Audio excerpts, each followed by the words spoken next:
कृतिका से 4 माटी वाली जो पाठ है विद्यासागर नौटियाल द्वारा लिखा गया है। माटी वाली नामक पाठ विस्थापितों की समस्या पर आधारित है। विस्थापित क्या है, हम सबसे पहले ये जान लेंगे।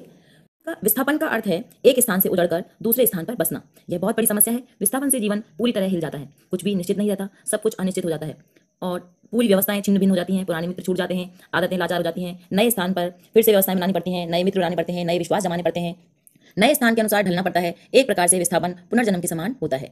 शांति की बजाय चुनौतियों का सामना करना पड़ता है। तो विस्थापन सबसे बड़ी समस्या है। इसी चीज को इस पाठ में दर्शाया गया है।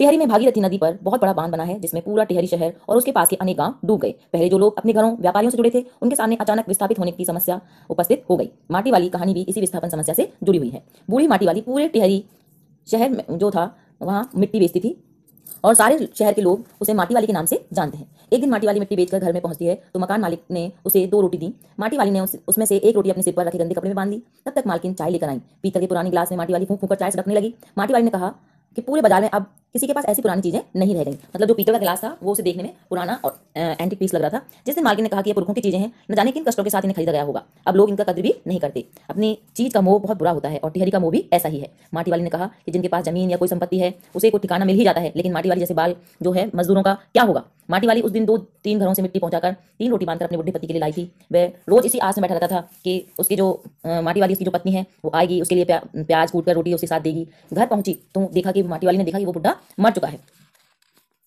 तो उसमें क्या होता है, जब माटी वाली का जो बुढ़ा मर चुका होता है तब वो ये बात कहती है कि गरीब आदमी का शमशान नहीं उजड़ना चाहिए।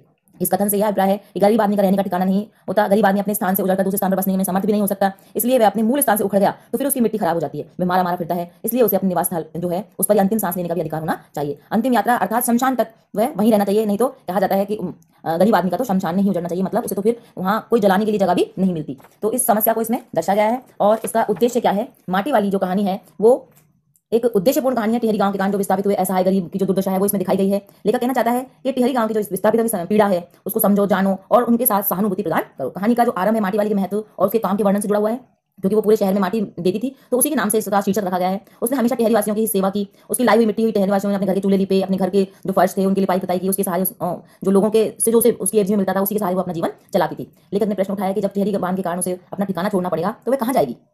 माटी खान कहाँ से लाएगी, जो माटा खान जहाँ से वो मिट्टी लाती थी वो फिर कहाँ से लाएगी, अपना गुजारा कैसे कर पाएगी। जान पहचान के कारण मिलने वाली जो रोटियां हैं वो फिर उसे कैसे मिलेंगी, अपने बुढ़े का वो पेट कैसे पाल पाएगी। इस तरह के अनेकों जो सवाल हैं उनके उत्तर भी उसमें नहीं मिल पाए।